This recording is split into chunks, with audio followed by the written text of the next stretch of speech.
നമസ്കാരം. ചോദ്യം ഉത്തരം പരിപാടിയിലേക്ക് എല്ലാ പ്രേക്ഷകർക്കും സ്വാഗതം. സോളാർ വിഷയത്തിൽ സർക്കാർ ജുഡീഷ്യൽ അന്വേഷണം പ്രഖ്യാപിച്ചിരിക്കുന്നു. ഈ അന്വേഷണത്തിൻ്റെ പരിഗണനാ വിഷയങ്ങൾ എന്തൊക്കെയായിരിക്കണം എന്നത് സംബന്ധിച്ച് LDF ചില നിർദ്ദേശങ്ങളും രേഖാമൂലം സർക്കാരിന് കൈമാറിയിരിക്കുന്നു. ഇതിനിടെ മധ്യസ്ഥ ചർച്ചകൾ പുരോഗമിക്കുന്നു എന്ന റിപ്പോർട്ടും പുറത്തുവരുന്നു.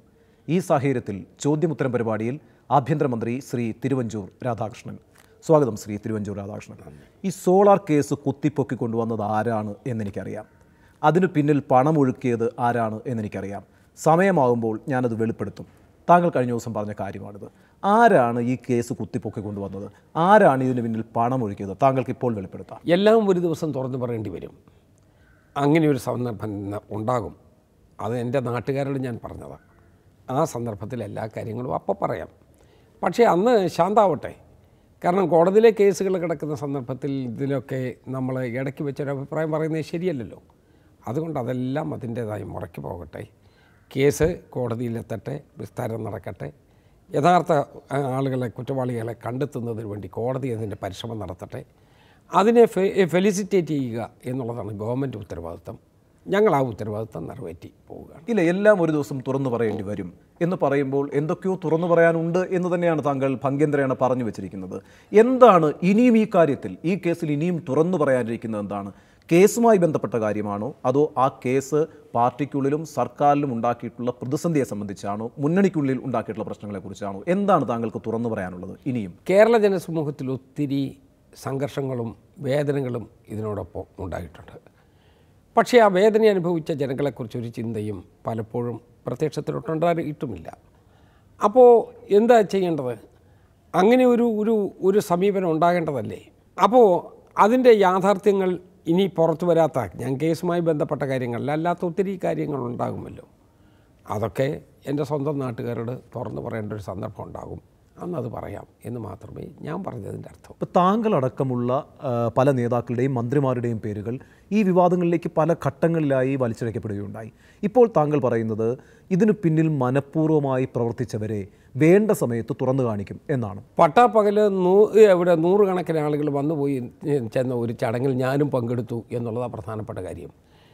ഞാൻ ആ ചടങ്ങിൽ പങ്കെടുത്ത് ഞാൻ മാത്രമല്ല, നൂറുകണക്കിന് ആളുകൾ പങ്കെടുത്തിരുന്നു. ഞാനും ആ ചടങ്ങിൽ പങ്കെടുത്തു. പക്ഷേ അവർക്ക് ആ ആളുകളെ ഒന്നും വേണ്ട. അവരുന്നം വെക്കുന്ന ഒരു വ്യക്തിയാണെന്ന് എനിക്ക് മനസ്സിലായി. താങ്കളിപ്പോൾ പറഞ്ഞു ഒരാളാണ് അവരുടെ ലക്ഷ്യമെന്ന് എനിക്ക് തോന്നി. അത് താൻ തന്നെയാണ് എന്നും താങ്കൾ മനസ്സിലാക്കുന്നു. എന്തായിരുന്നു താങ്കളെ ലക്ഷ്യം വെക്കാനുള്ള കാരണം? എനിക്കറിയില്ല. ഞാൻ ആഭ്യന്തര വകുപ്പ് മന്ത്രിയായി. അതായിരിക്കും കാര്യം.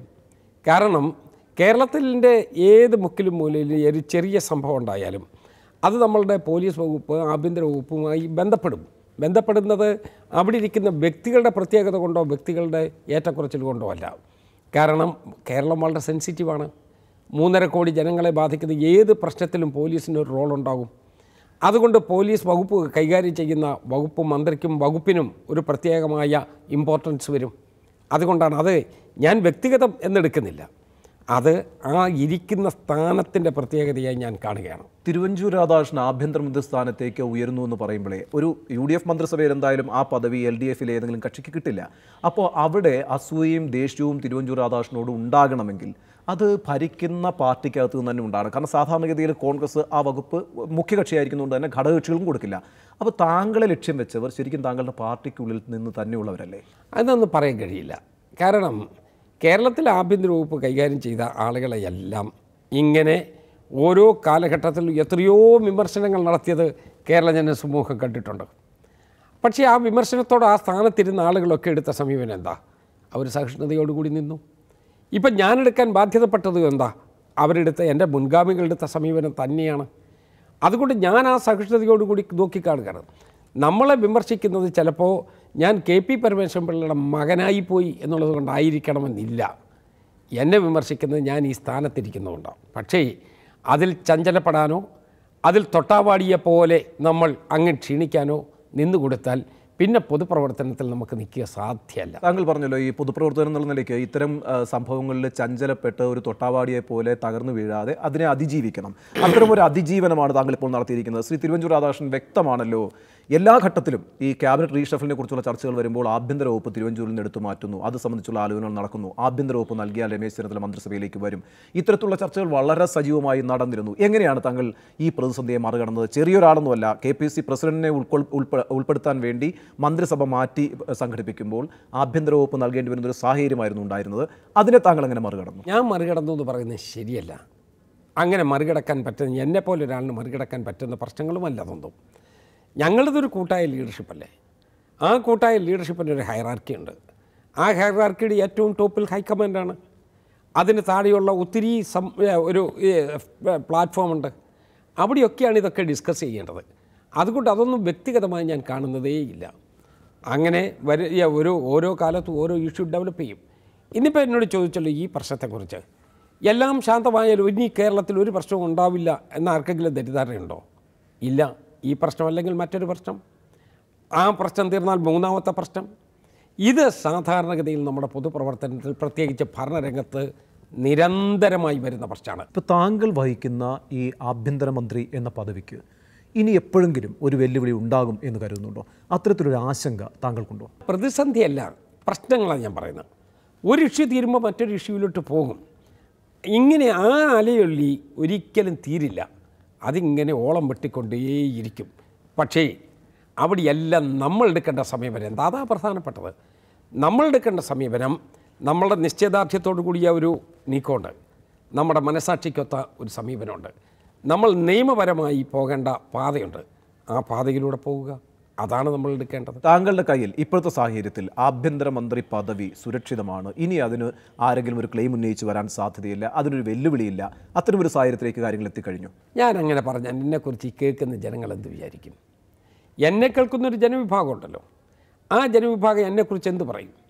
ഈ കേരളത്തിൽ ആർക്കെങ്കിലും എന്തെങ്കിലും എല്ലാം സുരക്ഷിതം എന്ന് പറഞ്ഞ് നമുക്ക് പ്രചരിപ്പിച്ച് നടക്കാൻ പറ്റുമോ? ഇല്ല, പക്ഷേ താങ്കളിൽ നിന്ന് ആ പദവി എടുത്തു മാറ്റാനുള്ള ശ്രമം താങ്കളുടെ പാർട്ടിക്കുള്ളിൽ തന്നെ നടന്നിരുന്നു. അതുകൊണ്ടാണ് ഞാൻ ഈ ചോദ്യം ചോദിച്ചത്. അതുകൊണ്ടാണ് ഞാൻ അതൊക്കെ മാധ്യമത്തിൽ വന്നത് കുറേ കൂടി ഏറിയ പങ്ക്. അന്ന് എന്നോട് ചോദിച്ചൊരു ചോദ്യമുണ്ട്, നാളെ എന്തുണ്ടാകും, അടുത്ത നിമിഷം എന്തുണ്ടാകും, അത് കഴിഞ്ഞാൽ എന്തുണ്ടാകും? അപ്പം ഞാൻ എന്ത് പറഞ്ഞു? ഒന്നും സംഭവിക്കില്ല എന്ന് പറഞ്ഞു. അത് എൻ്റെ ഈ ധാരണ കൊണ്ടാണ്. അതൊന്നും എൻ്റെ ആരെങ്കിലും പറഞ്ഞ് പഠിപ്പിച്ച് പ്രോംപ്റ്റ് ചെയ്യിപ്പിച്ച് പറഞ്ഞിപ്പിച്ചൊന്നുമല്ല. നമുക്കറിയാം, നമ്മളിപ്പോൾ എടുക്കുന്നത് നല്ല ട്രാൻസ്പെറൻ്റായ ഒരു മനസ്സിൻ്റെ തെളിർമയോട് കൂടിയ ഒരു സമീപനമാണെങ്കിൽ അത് എല്ലാ പ്രശ്നങ്ങളും ഒഴിവാക്കി മുന്നോട്ട് തന്നെ. ഇല്ല, ഒന്നും സംഭവിക്കില്ല എന്ന് താങ്കൾ ആവർത്തിച്ച് പറഞ്ഞിട്ടുണ്ട് എന്നുള്ള കാര്യം ഞാൻ അംഗീകരിക്കുന്നു, അത് വസ്തുതയാണ്. പക്ഷേ അങ്ങനെ ഒന്നും സംഭവിക്കില്ല എന്ന് പറയാൻ തക്ക ആത്മവിശ്വാസം തിരുവഞ്ചൂർ രാധാകൃഷ്ണന് എങ്ങനെയാണ് ലഭിച്ചത്? അത് ആത്മവിശ്വാസത്തിൻ്റെ ഇല്ല, നമ്മളുടെ പരിചയമാണ് ഏറ്റവും പ്രധാനപ്പെട്ട പ്രശ്നം. നമ്മളൊക്കെ ഈ പ്രസ്ഥാനത്തിനകത്ത് പുതുമയുള്ള കുട്ടികളല്ലല്ലോ, നമ്മളൊക്കെ ഇതിനകത്തൊരു പുത്തൻകുറ്റുമല്ലല്ലോ. നമ്മളെത്രയോ ദീർഘകാലമായി രാഷ്ട്രീയ പ്രവർത്തനത്തിൽ നിൽക്കുകയാണ്. ഒരു സംഭവഗതിയുടെ ഗതിവിഗതികൾ കാണുമ്പോൾ നമുക്ക് തീരുമാനിക്കാം എങ്ങനെയൊക്കെയാണ്, എങ്ങോട്ടൊക്കെയാണ് പോകാൻ സാധ്യത എന്ന്. അങ്ങനെ ഒരു രൂപത്തിൽ പറഞ്ഞ് ചിലപ്പോൾ നമ്മൾ പറയുന്നതിനേക്കാൾ അപ്പുറത്തേക്കെല്ലാം പോയി നിന്നിരിക്കാം. പക്ഷേ സാധാരണഗതിയിലൊരു പൊതുപ്രവർത്തകൻ്റെ നിഗമനങ്ങൾ അത് പരിചയസമ്പന്നനാണെങ്കിൽ അതിൽ തെറ്റാൻ വലിയ സാധ്യതകളില്ല. ഇപ്പോൾ ഏറെക്കുറെ ഈ സോളാർ കേസിൽ വലിയ കോളിളക്കങ്ങളൊക്കെ അവസാനിച്ചു എന്ന് പറയാം. ജുഡീഷ്യൽ അന്വേഷണം പ്രഖ്യാപിച്ചിരിക്കുന്നു. ഇനിയിപ്പോൾ അതിൻ്റെ ടൈംസ് ഓഫ് റെഫറൻസുമായിട്ടൊക്കെ ബന്ധപ്പെട്ടുള്ള ചർച്ചകളാണ് നടക്കാനിരിക്കുന്നത്. പക്ഷേ ഇപ്പോൾ അതുകൊണ്ട് തന്നെ തുറന്നു ചോദിക്കട്ടെ, ശ്രീ തിരുവഞ്ചൂർ രാധാകൃഷ്ണൻ ഓരോ ഘട്ടത്തിലും ആഭ്യന്തരമന്ത്രി പദവി സ്ഥാനം ഉറപ്പാക്കി നിർത്തുന്നതിന് വേണ്ടി പല ഘട്ടങ്ങളിലും ബ്ലാക്ക് മെയിൽ രാഷ്ട്രീയം തിരുവഞ്ചൂർ രാധാകൃഷ്ണൻ നടത്തിയിട്ടുണ്ട് എന്ന് കോൺഗ്രസിനുള്ളിലെങ്കിലും അടക്കം പറച്ചിലുണ്ടായിരുന്നു, ചിലരെങ്കിലും പരസ്യമായും പറഞ്ഞു. ചീഫ് ഇപ്പോൾ PC ജോർജ് പോലും വന്നിരുന്ന് പറഞ്ഞ കാര്യം എന്താണ്? ഒരു ഘട്ടത്തിൽ മുഖ്യമന്ത്രി പദം വരെ ആഗ്രഹിച്ചു പോയി തിരുവഞ്ചൂർ രാധാകൃഷ്ണൻ എന്നാണ്. ഏതെങ്കിലും ഘട്ടത്തിൽ അത്തരത്തിലുള്ള തന്ത്രങ്ങൾ താങ്കൾ ആവിഷ്കരിക്കുകയോ നടപ്പാക്കുകയോ ചെയ്തിട്ടുണ്ടോ? ഒരു നേതാവിനെ പിടിച്ച് ജയിലിലിട്ട് മറ്റൊരു നേതാവ് ഒരു സ്ഥാനത്തെത്തുന്ന ഒരു പാരമ്പര്യം ഉൾക്കൊള്ളുന്ന രാഷ്ട്രീയ പാർട്ടിയിലല്ല ഞാൻ നിൽക്കുന്നത്. ഞാൻ നിൽക്കുന്നത് വളരെ വ്യത്യസ്തമായ ഒരു രാഷ്ട്രീയ പാർട്ടിയാണ്. ആ രാഷ്ട്രീയ പാർട്ടിയുടെ ഒരു പാരമ്പര്യമുണ്ട്. അതിനിങ്ങനെ ഒരു ഗോസിപ്പും അതല്ലെന്നൊരു കുന്നായ്മയും അതല്ലെന്നൊരിക്കൽ വേറൊരു രൂപത്തിലുള്ള പാരവെപ്പും അങ്ങനെ സ്ഥാനത്തൊന്നും കേരളത്തിലെ കോൺഗ്രസിനകത്ത് ആരും വന്നിട്ടുണ്ടെന്ന് എനിക്കൊരു തോന്നലുമില്ല. എന്നെക്കുറിച്ച് പറഞ്ഞ രാഷ്ട്രീയമായ കാര്യം പൂർണ്ണമായി ഞാൻ ഒഴിവാക്കുകയാണ്. നമ്പർ 2, എൻ്റെ ക്യാരക്ടറിനെ ബാധിക്കുന്ന 2 പരാമർശങ്ങൾ നടത്തി. ഒന്ന്, ഞാനെന്തോ എന്തോ റെക്കോർഡുമായിട്ട് നടക്കുന്നു. എൻ്റെ എന്നെ അതുപോലൊരു നിലവാരമില്ലാത്ത തറയായി കാണുന്നത് ശരിയാണ്. കേൾക്കൂ, എന്നെ അങ്ങനെ ഒരു നിലവാരമില്ലാത്ത ഒരു ആളായി കാണുന്നത് ശരിയാണോ? അങ്ങനെ ഒരു അഗ്ലി ചോദ്യം ദയവായിട്ട് ഉണ്ണി ചോദിക്കരുതായിരുന്നു. അത് പോട്ടെ, ഉണ്ണി മറ്റൊരാളുടെ പേരിലും വായിലും വെച്ചാണ് ആ ചോദ്യം എന്നോട് ചോദിച്ചതെന്ന് എനിക്കറിയാം. പക്ഷേ ഞാൻ അതിൻ്റേതായ രൂപത്തിൽ തന്നെ അത് വിട്ടുകളയാണ്. ഞാനതിന് മറുപടി പറയാൻ യോഗ്യനയില്ല.